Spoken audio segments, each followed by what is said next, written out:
Looking forward to another keynote. A phenomenal woman. I'd like to introduce Dr. Iman Hamad. She's an industrial and IoT specialist at PwC with a PhD in cybersecurity and resilience of smart grid systems. Dr. Hamad will discuss issues around trust and privacy in a hyper-connected world. And don't we know this?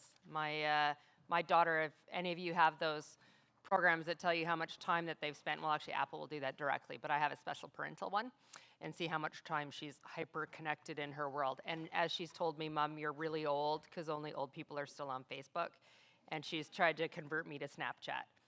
I only like some of those filters on a really tired-looking day, but that's it.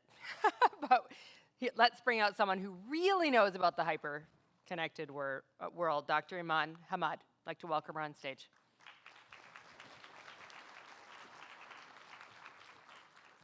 Thank you.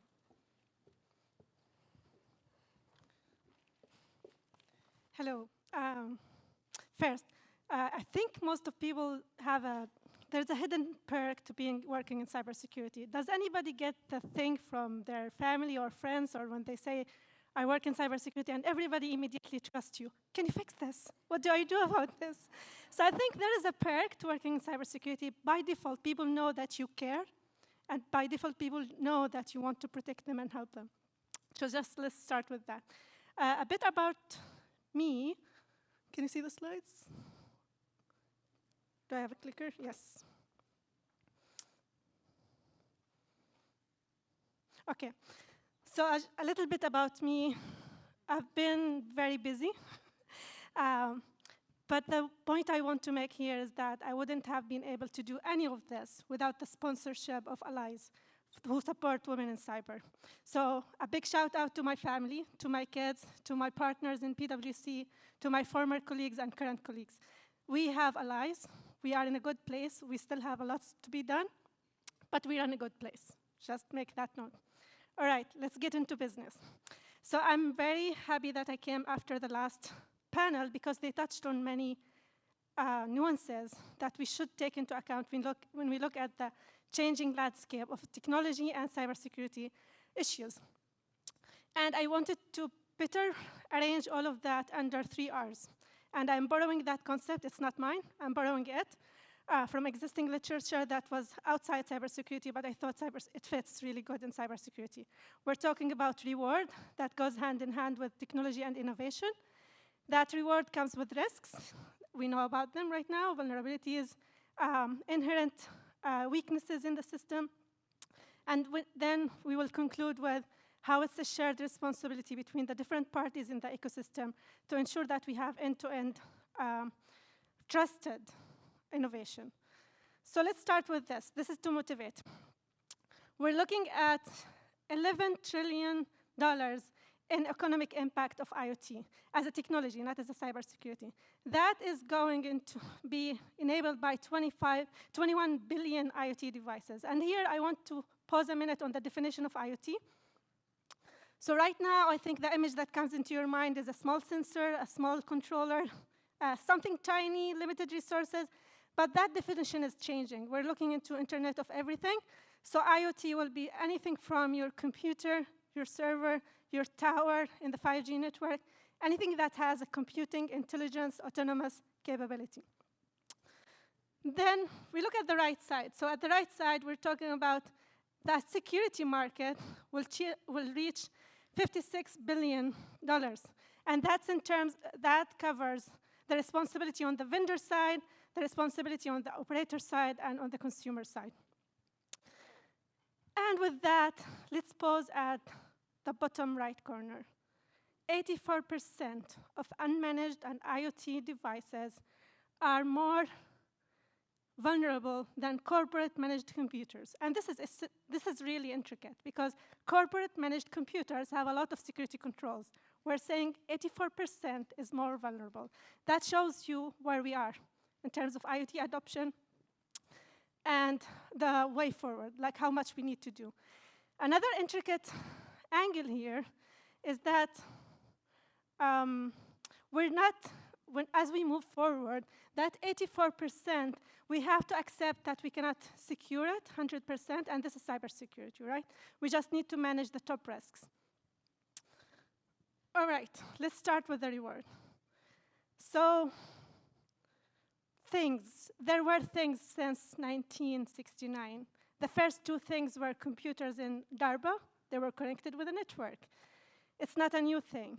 Then the first, what is termed as an IoT, was in 1982.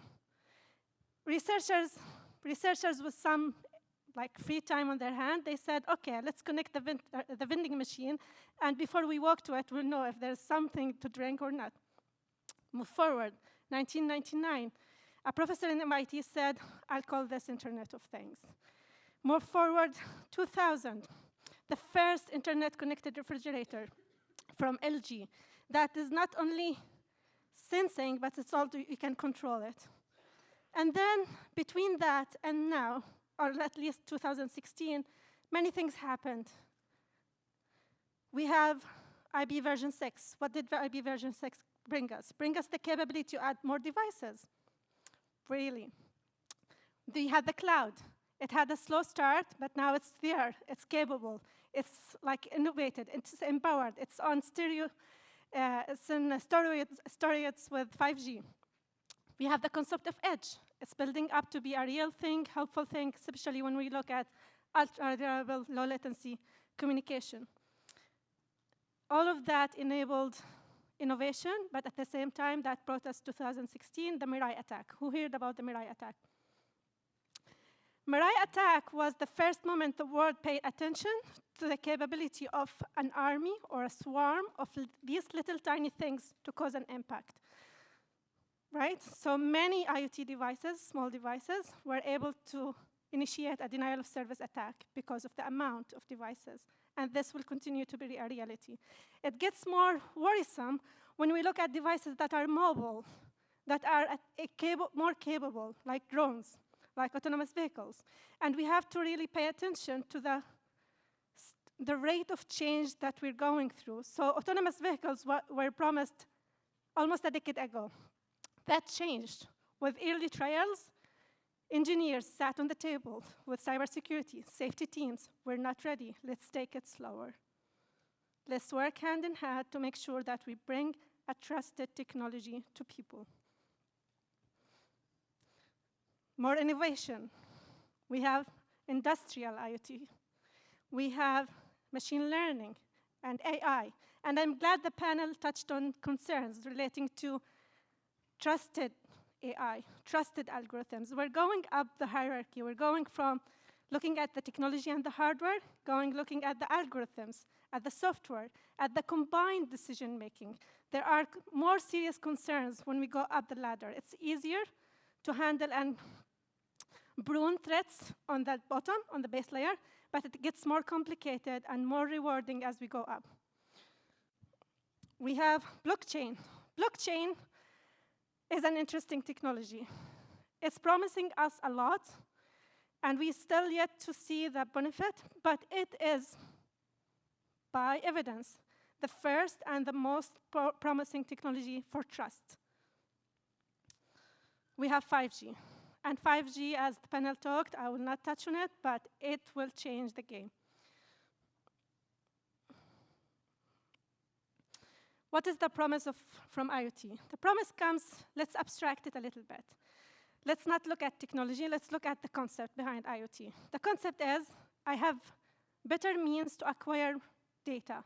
Data that was not possible in the past, data that was not available in the past, and data that is more enriched. I have video capable, I can add more context to my data. I can add video, I can add a voice, I can add environment context. And this is very changing in how I do business, how I connect with business. New business opportunities are coming from that. Connectivity. When we look at this data, it was enclosed. And when I extend their reach to go beyond going into the mobile, going into the air, going into the road, something that's moving, but I can still get that stream of data in almost real time. That changed a lot. So the first corner is acquiring this data. Next, I'm analyzing this data. And I'm able to do that because of AI, because of cloud, because of the different spatial, temporal coordinates that I have. Now, analyzing this collected data will lead to decisions, actions that might go back into my point of collection, going back to the system if it's an industrial environment, going into my home, or simply getting insights for decision-making. So the main promises are around performance, efficiency, differential or changed experience for the user and the operator. So we're talking about different types of interaction. That's the promise. But we know now that that promise cannot deliver. Many companies are struggling with their IoT development because of many elements. One of them is cybersecurity, one of them. And this is what we will expand on. Let's talk about the risk. OK, we'll start with the things. The things here. Let's talk about a few things, and these things will map them later into the exact risk when it comes to these pillars. Ownership, who owns my IoT? Is it leased to me? Is it owned by the operator in case of certain deployments? Who controls my IoT? Is it the energy utility? Am I controlling it? Who's responsible for the security features of that IoT device? Is it managed, unmanaged? Is it fixed or mobile? Who's ensuring the integrity of that IoT device on the hardware level and on the operating system level? And many other issues. Now let's look at the capability of that device. Is it that tiny, tiny sensor? Does it have even the capability to do something that's handling, mitigating security risks, like accessibility, access control?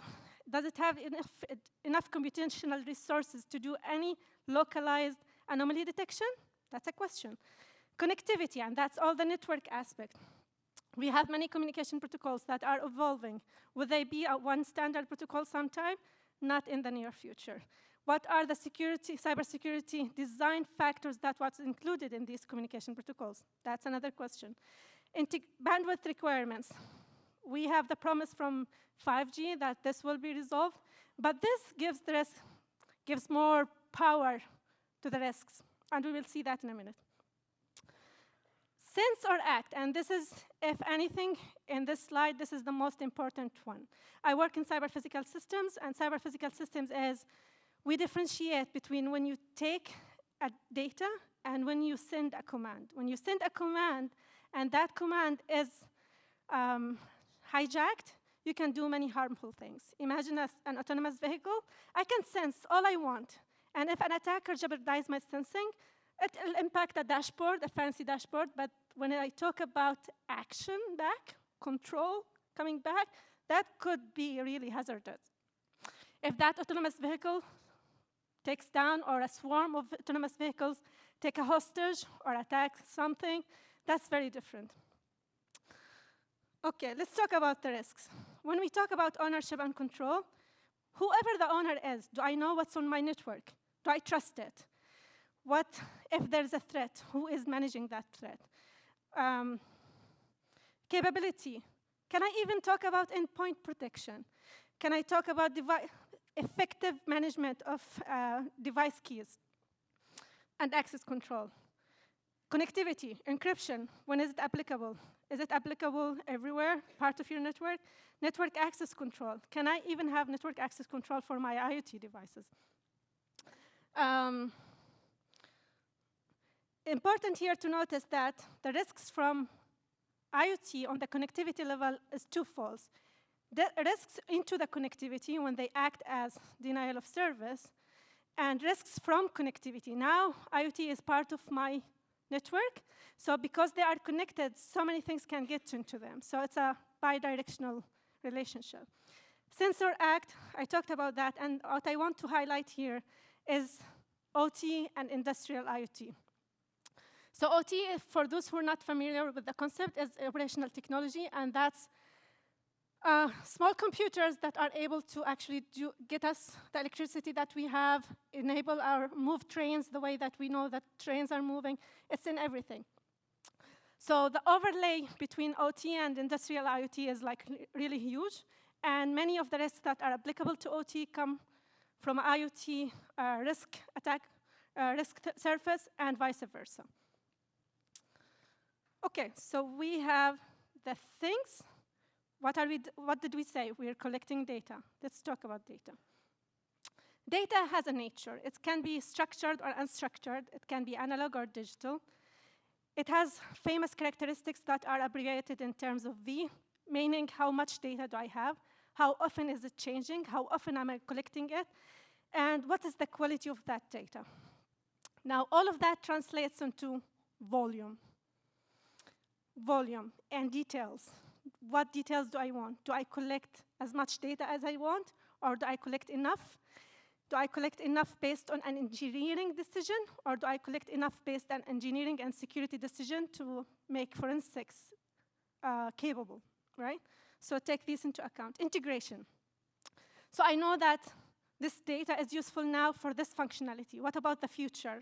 Do I have the capability to collect more data in a scalable fashion across my 100,000 IoT devices if I need it? Or do I have to replace the whole army? Sharing and governance. I cannot emphasize this enough. We have a gap here around data sharing platforms, provisioning of data, not on the typical corporate level, but on the industrial and IoT level. Who owns the data, especially when we move towards a smart city? Who's the custodian? Who will have some guarantees for users? And then security and privacy of the data. And I'm glad the previous panel touched on one thing, which is when I have multiple streams of data that individually have some privacy, some privacy texture, when I collect multiple streams of data, that might not be the case, right? Sensitivity and time scale. So when I talk about ultra-reliable low-latency communication, the promise from 5G is very important because there is real-time requirements for decision-making and control when we move 5G and the cloud into environments that are not accepting that right now, which are industrial environments. Risks. So I touched on that. The main thing to take from here is the trust. Who and what, and are they working the way I want them to work? Actions. And actions are four corners here. Time sensitivity, I'll start with that. The value for stakeholders. Insights and value. And the previous panel touched on why AI is a tough thing to handle. We need to monitor AI. We need to have continuous auditing of the algorithm as it runs, because that's the way it is. It's a black box. Automation. What is the right automation level enabled by this data that I'm collecting? Do I need human in the loop? What is the right model for the human-machine interactions in an automated system? We were very excited about autonomous systems. Then we noticed, no, let's slow down. Let's bring the human back into the picture, right? Because whatever decision-making you have from a machine-generated decision, it can also be enriched always by a human in the loop. Privacy and security, we touched on that, I think most of the comments here. The ecosystem. So this is where the end-to-end security. And on purpose, these elements are not aligned into the edge, fog, and core parts of the ecosystem in an IoT deployment. Why? Because we cannot say your sensor is purely on the edge. Sensors are changing. So right now, there is some computation that can be pushed on the sensor. So the sensor will be part of the edge. There's no known boundaries between things anymore. And let's touch on two use cases. I'll touch on energy and on manufacturing. And let's look at the reward. The reward is translating into a business value that was not accessible before. We're looking into more efficient demand and response management. That's when you work with the utility to actually adjust your load based on the pricing. So that can be done now on 5 minutes. That can be done more real time with the proper infrastructure. And that's enabled by the IoT in your house. Fault anomaly detection, mixed and augmented reality for maintenance. for predictive maintenance. Grid monitoring, analytics, and control. And that's a topic that's close to my heart. So there's something called phasor measurement units that enables a lot more than what we have right now on the grid. Similar to manufacturing, and here let's highlight the connected supply chain. It will change how we look at demand, response, prediction, and how we conduct business in general. And let's look at how this should work with the engineers in the picture, working with the cybersecurity teams to bring this value into your table, to be able to actually have a successful deployment. That brings us to the last piece, the responsibility. And the responsibility is not one person. The responsibility is going across vendors, professional service providers, integrators, operators, and consumer. We all share this. And we share it on different levels. And if we do not hold each other responsible to go forward, we will always have that to-do list growing more and more and more. We will have incidents reminding us that we're still not working together as we should be working together. Bringing us back to this slide that I want to end with is trust. We are trusted as cybersecurity professionals, and trust comes with many pieces. It's not only security, we have safety, we have reliability of systems that need to continue working, we have resilience. These systems should continue working despite incidents or adversary actions, and we have privacy to take care of. Thank you, and it's a pleasure to talk to you.